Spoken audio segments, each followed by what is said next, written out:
pero ya empezamos. Nos vamos a ir por última vez en esta serie al Salmo 147. Así que vamos a leer la tercera estrofa y vamos a tener una aproximación, pero ya vamos a terminar el tema hoy, ¿vale? Así que Salmo 147, vamos a leer del 12 al 20. Y dice así la palabra: alaba a Jehová, Jerusalén, alaba a tu Dios, oh Sión, porque fortificó los cerrojos de tus puertas, bendijo a tus hijos dentro de ti. Él da en tu territorio la paz, te hará saciar con lo mejor del trigo. Él envía su palabra a la tierra, velozmente corre su palabra. Da la nieve como lana y derrama la escarcha como ceniza. Echa su hielo como pedazos. Ante su frío, ¿quién resistirá? Enviará su palabra y los derretirá. Soplará su viento y fluirán las aguas. Ha manifestado sus palabras a Jacob, sus estatutos y sus juicios a Israel. No ha hecho así con ninguna otra de las naciones. Y en cuanto a sus juicios, no los conocieron. Aleluya. El gran debate de estos días es cómo vamos a salir del estado de confinamiento. Si estáis leyendo las noticias, si estáis viendo la tele, ese es el gran debate. ¿Cuándo? Pero sobre todo, ¿cómo? ¿Cómo vamos a salir de este tiempo? Algunos dicen que vamos a salir tan gordos que cuando podamos salir no vamos a poder físicamente porque no vamos a poder pasar por la puerta de lo gordo que nos vamos a poner. Otro va a ser todo lo contrario, de tanto deporte en casa. Pero bueno, la preocupación es más seria que todo eso. ¿Cómo vamos a salir en relación a nuestro trabajo?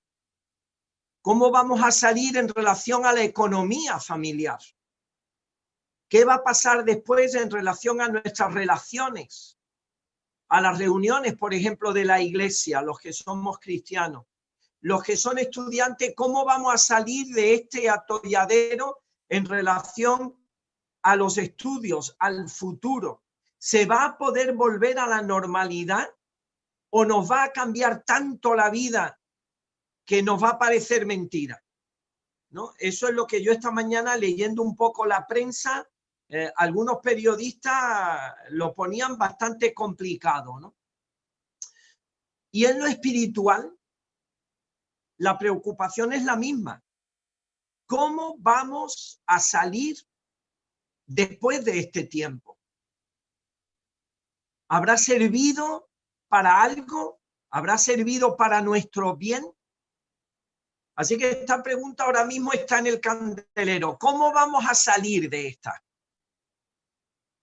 Y hay otra pregunta también que estos días nos estamos haciendo. ¿Por qué permite Dios? Si Dios es un Dios de amor y de misericordia y de gracia, ¿por qué permite Dios que ocurran cosas como esta pandemia?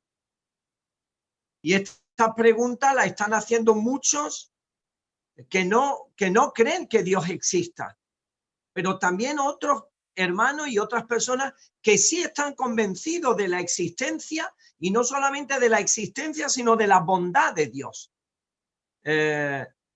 Y para mí es muy interesante el argumento que usa John Lennox en este libro que hemos compartido por WhatsApp, Dios en un mundo con coronavirus.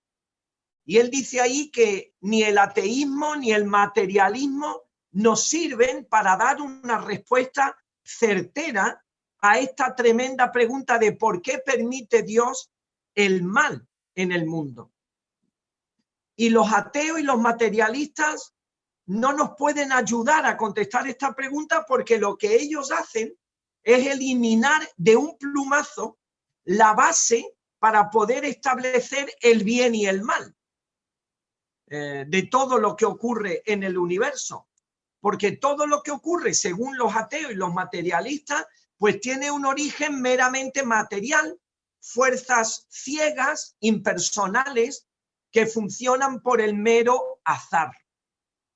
Así que los materialistas, los ateos, llegan a contradicciones, porque incluso los ateos reconocen que un virus que provoca tantísimas muertes como la que está produciendo el coronavirus, objetivamente es algo que está mal. Por tanto, tenemos que tener un criterio moral que nos objetivo, que nos permita dictaminar si algo está bien y si algo está mal. Y si eliminamos a Dios de la escena, pues nos quedamos sin esos criterios objetivos.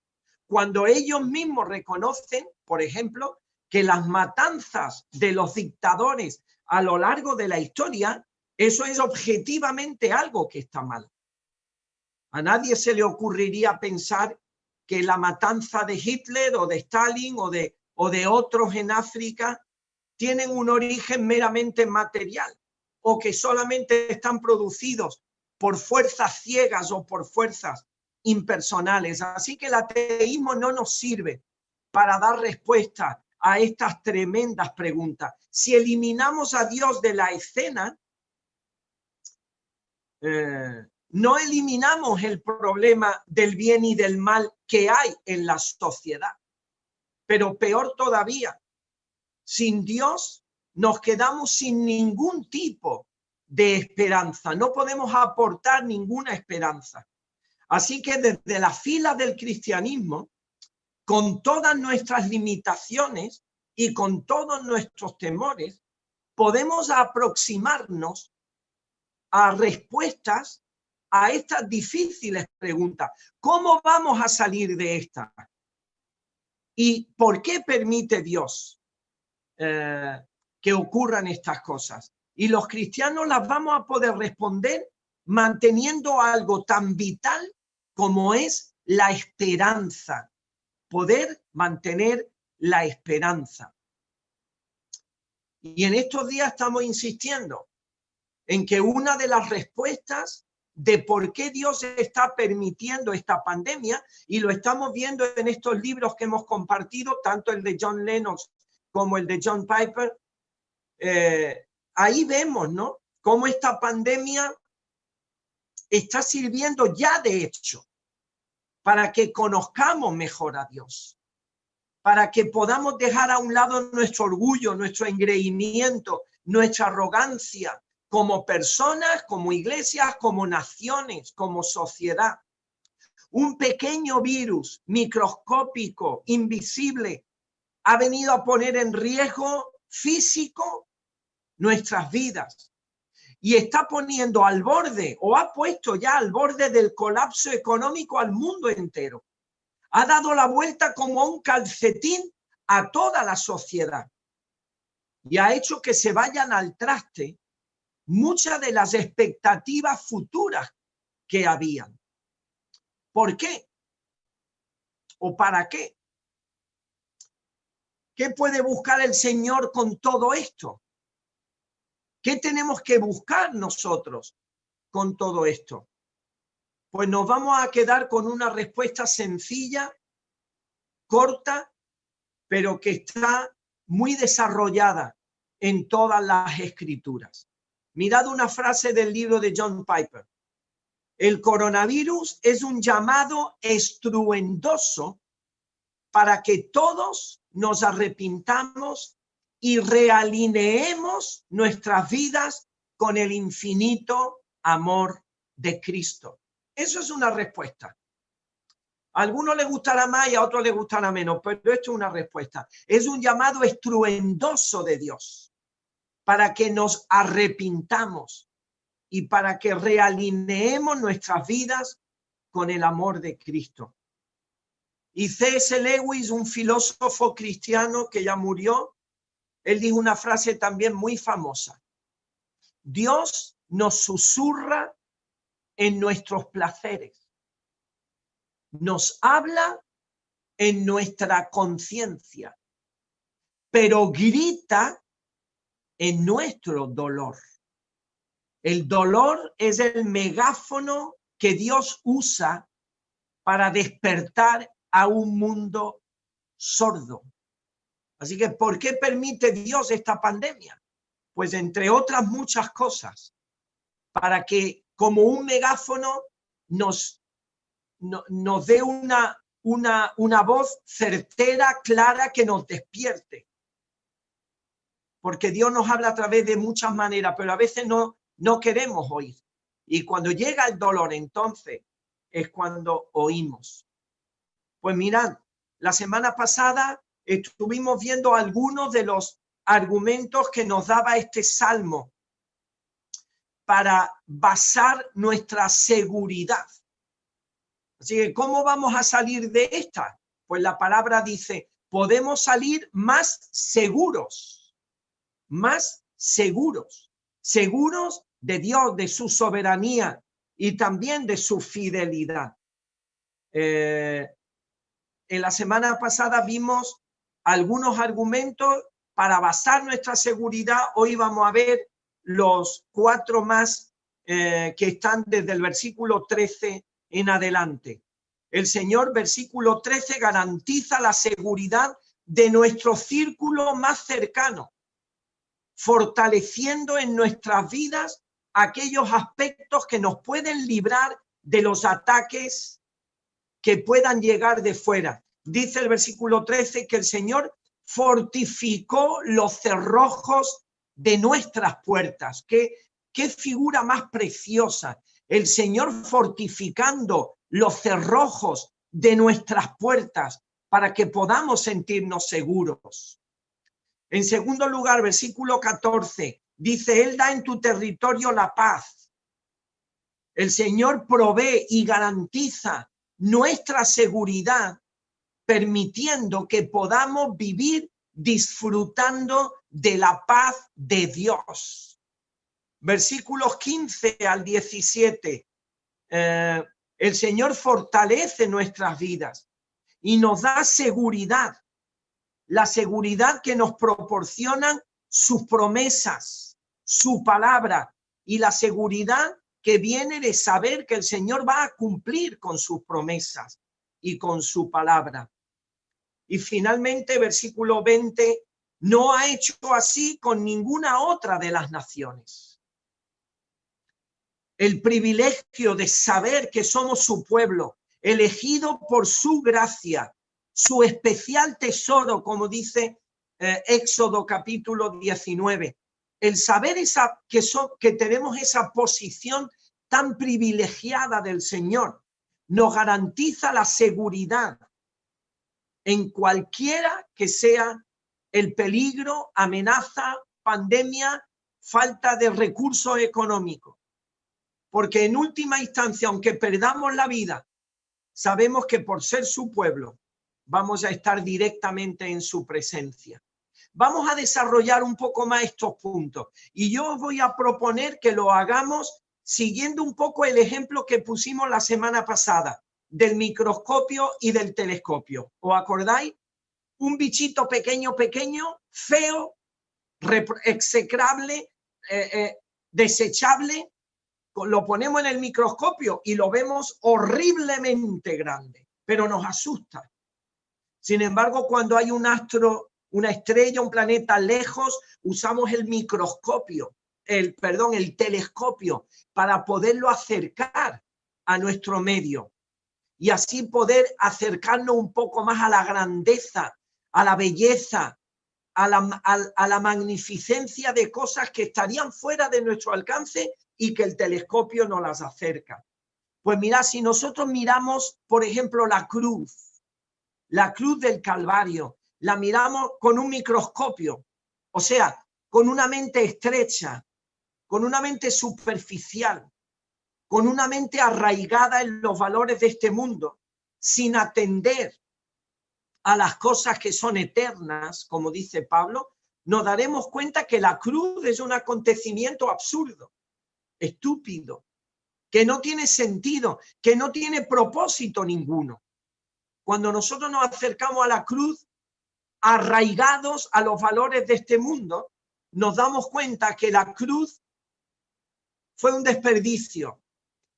Pero si nos acercamos a la cruz usando el telescopio que nos proporciona la amplitud y la luz clara de la palabra de Dios y de los propósitos eternos de Dios que vemos, ahí vemos que la cruz es el acontecimiento que más seguridad ha aportado a nuestras vidas.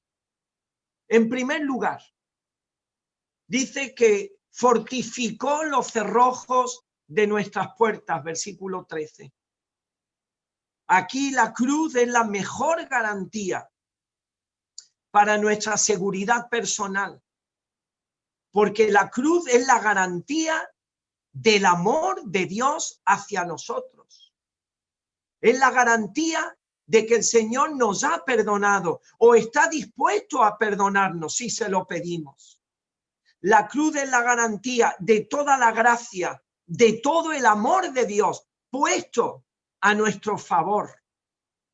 Es la garantía de que el dolor, la separación, el rechazo, incluso el absurdo, no son impedimentos para que después de pasar por ella podamos tener el gozo y la satisfacción de contar con la bendición, como ocurrió con el mismo Cristo. El Señor tuvo que pasar por el dolor, por las lágrimas, por la pregunta de ¿por qué me has abandonado?, sintiéndose solo en la cruz. Pero como dice un autor, la cruz del viernes no es el final. Después del viernes viene el domingo. Y con el domingo la gloriosa resurrección de entre los muertos. Y la cruz y la tumba vacía son la garantía de que cualquier cosa que nos pudiera ocurrir en la tierra no nos van a impedir disfrutar de las glorias venideras. La cruz es la garantía de que el peor de nuestros enemigos, el que pone en mayor peligro nuestra seguridad, con sus acusaciones, con sus artimañas, ya está desarmado, ya está vencido. Su poder actual tiene fecha de caducidad y tiene una fecha de caducidad muy corta porque el Señor lo ha desarmado. Mirad lo que ya leímos hace poco en Colosenses 2.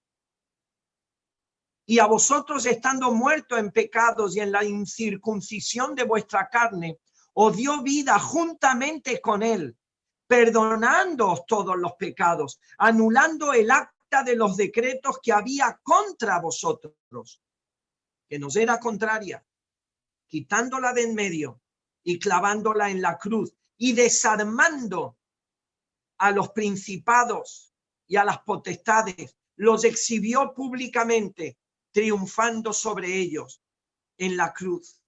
El peor enemigo, el que nos podría fastidiar más la vida durante la pandemia, durante el confinamiento y también después. El peor enemigo, ese enemigo está desarmado. A veces nos parece fuerte. Toda esta situación nos parece fuerte, que nos supera, que va a poder con nosotros, que nos va a poder vencer. La incertidumbre del trabajo, de la propia salud. ¿Cómo reaccionaremos físicamente a todo esto? ¿Cómo nos vamos a quedar en el aspecto económico, en nuestras relaciones con nuestros seres queridos? Y parece que se levanta el diablo como un hombre fuerte para fastidiarnos la vida. Pero en Lucas 11, 21 y 22 dice que ahí hay un hombre fuerte, armado, que está seguro y en paz en su palacio. Ese es el diablo. Pero ese hombre fuerte al final se tiene que enfrentar con otro que es más fuerte que él, el mismo Señor Jesús. Y ese es el que nos garantiza, el Señor Jesús, a nosotros una vida de seguridad eterna. Y es muy interesante, pero no podemos desarrollarlo ahora. Os lo dejo como para que alguien lo pueda hacer si quiere. La figura del guerrero poderoso en el Antiguo Testamento. el que se le apareció a Jeremías y le dijo, el Señor está conmigo como un guerrero poderoso, como fuerte gigante.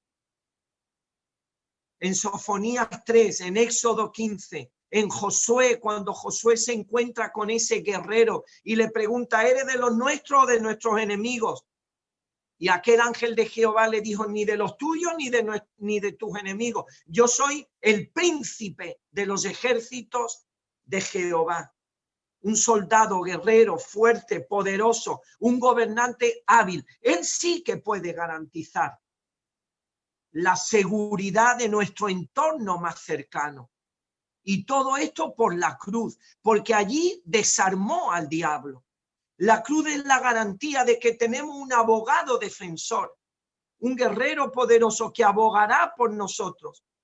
Y ningún mal con el que pudiéramos enfrentarnos nos va a separar del amor de Cristo. Y todo esto por el efecto de la cruz del Calvario. Él ha prometido fortalecer y asegurar los cerrojos de nuestras puertas, por donde cualquier enemigo se podría meter en nuestras vidas. Pero esos cerrojos están asegurados por el poder de la cruz y de la victoria sobre el diablo. En segundo lugar, dice versículo 13, bendijo a tus hijos dentro de ti. De nuevo, la cruz es la mejor garantía para asegurarnos de que ninguna maldición, ningún ataque del diablo nos va a dañar permanentemente, estorbando la consecución de los planes y de los propósitos de Dios para nosotros. Si os venís a Efesios, hoy hemos leído ya un par de veces Efesios capítulo 1, versículo 3, dice, bendito sea el Dios y Padre de nuestro Señor Jesucristo, que nos bendijo con toda bendición espiritual en los lugares celestiales en Cristo, según nos escogió en él antes de la fundación del mundo. Versículo 5, en amor habiéndonos predestinado para ser adoptados hijos suyos por medio de Jesucristo, según el puro afecto de su voluntad. Versículo 7, en quien tenemos redención por su sangre, por la cruz, el perdón de pecados, según las riquezas de su gracia. Ahí vemos en el capítulo 1 de Efesios cómo el Señor está dispuesto a cumplir todos sus planes, a bendecirnos con toda bendición espiritual en los lugares celestiales. Él se ha propuesto bendecir a aquellos hijos que se refugian en él. Y esa bendición está asegurada, como dice aquí, por la redención que es por su sangre. Y por esa redención, Dios es bendito y es capaz de bendecirnos a todos nosotros. En tercer lugar, versículo 14 del Salmo, dice, Él da en tu territorio la paz. Así que si nos preguntamos cómo vamos a salir de esta, el cuándo es importante, pero no tanto. Sobre todo el cómo vamos a salir. El Señor nos dice en su palabra, vamos a salir con paz, disfrutando de la paz de los hijos de Dios. Y de nuevo de la paz que surge de la cruz del Calvario. La cruz es la garantía de que aunque haya guerra, calamidad, desorden, turbación, frustración a nuestro alrededor, a través de Cristo, el Señor nos ha dado paz con Dios. Una paz que, como sabéis, sobrepasa todo entendimiento. El Señor nos da esa paz a través de la fe en Cristo y a través de la justificación en el nombre de Cristo. Conocemos bien lo que dice Romanos capítulo 5 y versículo 1. Justificados pues por la fe, tenemos paz para con Dios por medio de nuestro Señor Jesucristo, por quien tenemos también entrada por la fe a esa gracia en la cual estamos firmes y nos gloriamos en la esperanza de la gloria de Dios. Y no solo esto, sino que también nos gloriamos en las tribulaciones, sabiendo que la tribulación produce paciencia, y después va diciendo el resto de cosas que produce la tribulación. El Señor a través de la cruz nos ha dado paz con Dios, pero también nos ha dado la paz de Dios. No solamente una relación con Dios nueva, fresca, lozana, auténtica, una relación recuperada porque antes éramos enemigos y por la cruz de Cristo hemos sido hechos cercanos a Él, como dice Efesios, sino que ahora podemos tener también la paz de Dios. Ese bienestar integral, esa situación de bendición completa, que no es solamente ausencia de guerra o ausencia de problemas, es una paz que afecta todo nuestro ser, nuestra mente, nuestra alma. Pues según este pasaje en Romanos 5, esta paz está asegurada en nuestro territorio, como dice el Salmo en el versículo 14. Y Romano nos asegura que esa paz está garantizada y nos podemos gozar y gloriar de la paz de Dios, de la esperanza de la gloria de Dios. Nos podemos alegrar en las tribulaciones, porque por encima de todas las cosas, como dice el versículo 11 también de Romanos 5, también nos gloriamos en Dios por el Señor Jesucristo, por quien hemos recibido ahora la reconciliación. Tenemos esa paz. Tenemos esa paz. Vamos a poder disfrutar de esa paz por la cruz del Señor, donde se fraguó nuestra justificación, donde el Señor cargó en Cristo nuestros pecados para que la justicia de Cristo pudiera reposar sobre nosotros. Y dice Pablo que Él es la cabeza del cuerpo, Colosenses 1:18, Él es la cabeza del cuerpo que es la iglesia. Él que es el principio, el primogénito de entre los muertos, para que en todo tenga la preeminencia, por cuanto agradó al Padre que en Él habitase toda plenitud, y por medio de Él reconciliar, traer paz consigo todas las cosas, así las que están en la tierra como las que están en los cielos, haciendo la paz mediante la sangre de su cruz. Querido hermano, querida hermana, ante la duda de cómo vamos a salir de esta, pues vas a salir con los cerrojos que te garantiza tu seguridad personal y espiritual, los cerrojos fuertes. Te va a asegurar la bendición de Dios y que te va a asegurar el cumplimiento de los propósitos de Dios, que son propósitos de bendición espiritual.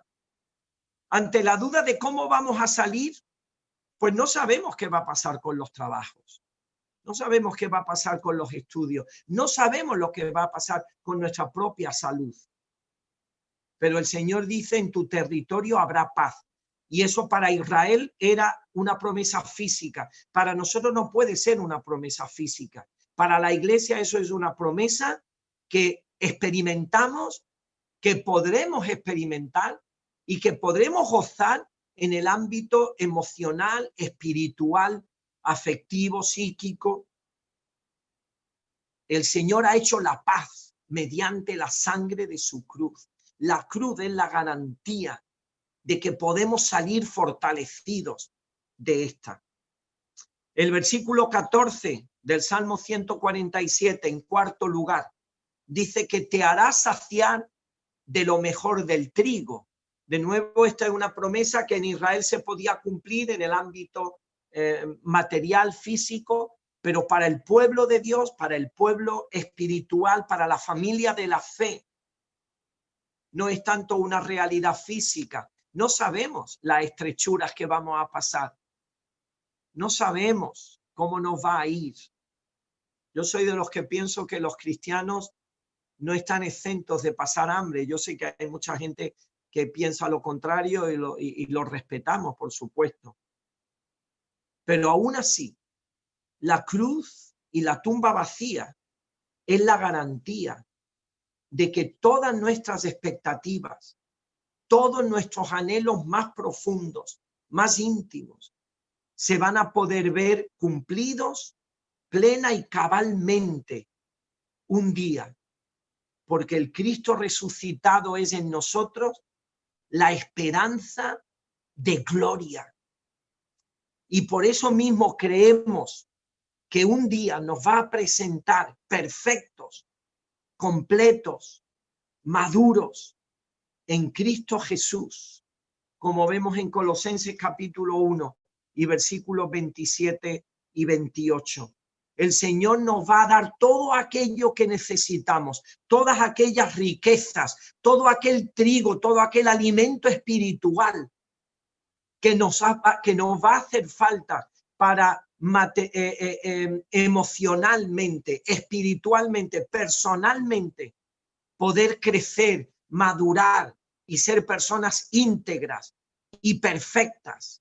Dice Colosenses 1:27, a quienes Dios quiso dar a conocer las riquezas de la gloria de este misterio entre los gentiles, que es Cristo en vosotros, la esperanza de gloria, a quien anunciamos, amonestando a todo hombre y enseñando a todo hombre en toda sabiduría, a fin de presentar perfecto en Cristo Jesús a todo hombre. El Señor nos va a dar todos los recursos, no trigo material, pero el Señor nos va a dar todos los recursos espirituales, personales, emocionales. El Señor nos va, por su gracia, a dar todos los recursos para que podamos llegar a ser personas, como dice aquí, perfectas, en el sentido de maduros, de íntegros,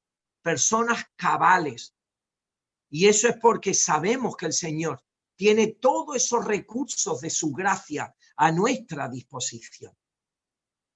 Del versículo, en quinto lugar, del versículo 15 al 18, vemos el efecto de la palabra de Dios, lo que más seguridad y garantía nos puede dar para poder responder a esta pregunta de ¿y ahora cómo vamos a salir de esta? Pues la cruz, querido hermano, querida hermana, la cruz y la tumba vacía son de nuevo la mejor garantía de que la palabra de Dios se ha cumplido ya, trayendo salvación, vida, seguridad eterna por su gracia y un corazón que se puede gozar y fortalecer al calor de la presencia de Dios. Ya es una realidad que la palabra de Dios se ha cumplido, dándonos vida, perdón, una seguridad eterna. Y dice Hebreos capítulo 4, dice en Hebreos capítulo 4, versículo 14, por tanto, teniendo un gran sumo sacerdote que traspasó los cielos, Jesús, el Hijo de Dios, retengamos nuestra profesión, porque no tenemos un sumo sacerdote que no pueda compadecerse de nuestras debilidades, sino que uno que fue tentado en todo, según nuestra semejanza, pero sin pecado. Acerquémonos, pues, confiadamente al trono de la gracia para alcanzar misericordia y hallar gracia para el oportuno socorro. En esos versículos del 15 al 18 del Salmo 147 vemos cómo la palabra del Señor es capaz de derretir el hielo, cómo la palabra del Señor es capaz de crear un ambiente cálido, un ambiente de cercanía, de cobijo, un ambiente que nos permite vivir cobijados bajo la gracia de Dios, como dice aquí, que nos podemos acercar al trono de su gracia ese trono que no es un trono donde se sienta un rey que infunde pavor, terror al gobernar, no. Un trono donde se sienta un cordero que promueve alrededor de él un ambiente cálido, que invita a la intimidad, que invita a la cercanía. Así que la cruz de nuevo vuelve a ser garantía de la misericordia y de la seguridad que Dios nos va a poder dar una vez que acabemos esta situación. Y finalmente el punto sexto, dice el versículo 20, Dios ha manifestado sus palabras a Jacob, y esto no lo ha hecho así con ninguna otra de las naciones. Finalmente, queridos hermanos y hermanas, la cruz es la garantía de que el Señor ha formado un pueblo especial, un pueblo precioso, un pueblo que él mismo dice, sois mi especial tesoro, como dice Éxodo capítulo 19. Y como vemos en Efesios, como hemos leído antes en Efesios 2:13, ahora en Cristo Jesús, vosotros que en otro tiempo estabais lejos, habéis sido hechos cercanos por la sangre de Cristo. Porque Él es nuestra paz, que de ambos pueblos hizo uno, derribando la pared intermedia de separación, aboliendo en su carne las enemistades, la ley de los mandamientos expresados en ordenanzas, para crear en sí mismo de los dos un solo y nuevo hombre, haciendo la paz, y mediante la cruz reconciliar con Dios a ambos en un solo cuerpo, matando en ella las enemistades. La base de nuestra seguridad está en la cruz, porque la cruz nos garantiza que somos el pueblo elegido por la gracia de Dios, que somos ese especial tesoro que el Señor se ha traído hacia sí y que lo va a defender con uñas y dientes. La cruz es lo que nos garantiza, como dice en varios lugares, que somos la niña de sus ojos y que nadie toca la niña de sus ojos. Así que la cruz vista como un telescopio, con un telescopio, nos da una tremenda seguridad para poder atravesar esta pandemia, para poder ahora salir de nuevo a la dura realidad que nos toca vivir y poderlo hacer con serenidad, con seguridad. No con una actitud de superficial, bueno, va a ir todo bien, el Señor está con nosotros, todo va a ir bien. No, no, no, no. Con una actitud de aquellos que basados en la palabra de Dios, podemos buscar los recursos de la gracia de Dios en esa palabra suya. Ahora, a mí me gustaría dejar una reflexión final en los minutos que nos quedan. ¿Cómo respondemos a tanto privilegio? Al concluir esta serie de 4 mensajes sobre el Salmo 147, hemos pensado en los tremendos privilegios que tenemos como pueblo de Dios. El primer día vimos cómo Dios garantizaba el cumplir sus planes y sus propósitos con nosotros a través de su poder y de su inteligencia. En el segundo vimos cómo el Señor iba a mantener su provisión, no en base a nuestra pericia, no en base a nuestra inteligencia, en base a nuestro temor y a nuestra reverencia y dependencia de Dios. En este tercero y cuarto hemos visto la seguridad que el Señor da a nuestras vidas por ser el pueblo elegido de Dios por su gracia. Pero tenemos que ser conscientes que los privilegios conllevan responsabilidades. Y esto lo vemos muy claro en el libro del profeta menor Amós. Amós, en medio de un contexto de juicio, capítulo 1 y 2, cuando empieza el capítulo 3, dice, Amós 3:1 dice, oíd esta palabra que ha hablado Jehová contra vosotros, hijos de Israel, contra toda la familia que hice subir de la tierra de Egipto. Aquí está hablando de privilegios. dice así: a vosotros solamente he conocido de todas las familias de la tierra. Privilegio. Por tanto, os castigaré por todas vuestras maldades. Hay que responder a los privilegios con responsabilidad, porque el privilegio conlleva responsabilidad. Lo vimos también el otro día en Primera de Pedro, capítulo 4 y versículo 17. Es tiempo. Es tiempo. Este es el momento adecuado, la oportunidad idónea, dice Pedro, para que el juicio, para que la purificación empiece por la casa de Dios. Por eso dice Pedro: conducíos todo el tiempo de vuestra peregrinación, conducíos en temor y en temblor. Vivid con temor y temblor, dice Pablo también en Filipenses. Así que las verdades que destacan nuestros privilegios que tenemos como pueblo de Dios conllevan también graves consecuencias, en el sentido de que tenemos que ser responsables. Andar con Dios, dice un autor, es una relación filial del pacto, y ese andar con Dios en una relación filial del pacto, dice, no es cosa blanda, no es una cosa blanda, no es una cosa superficial para actuar ahí de cualquier manera. El andar con Dios en este pacto privilegiado no es una cosa blanda. Y dice este mismo autor: privilegios especiales, obligaciones especiales, una gracia especial, una santidad especial, una revelación especial, un escrutinio especial, un amor especial, una respuesta especial. La Iglesia de Dios nunca puede eludir los peligros que corresponden a su singular situación.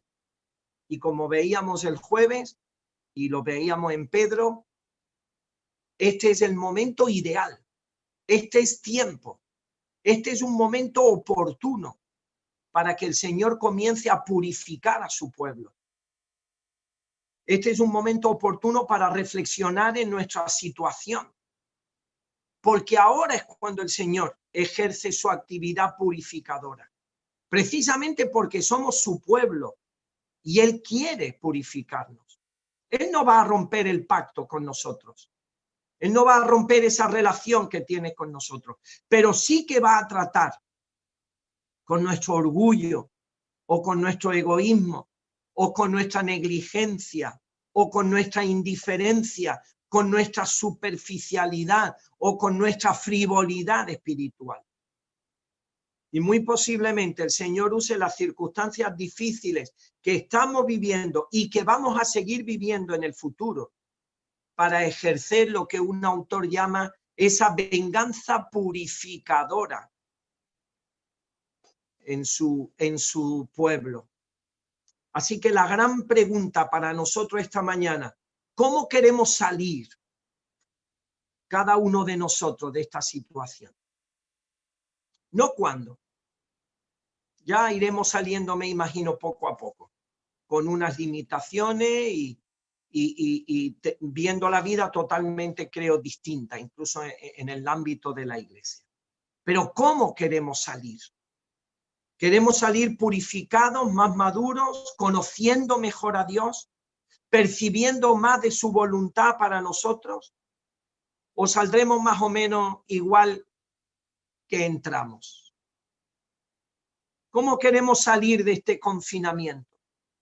¿Queremos salir enfocando más nuestras vidas en las personas que nos rodean, en las necesidades de las personas que nos rodean?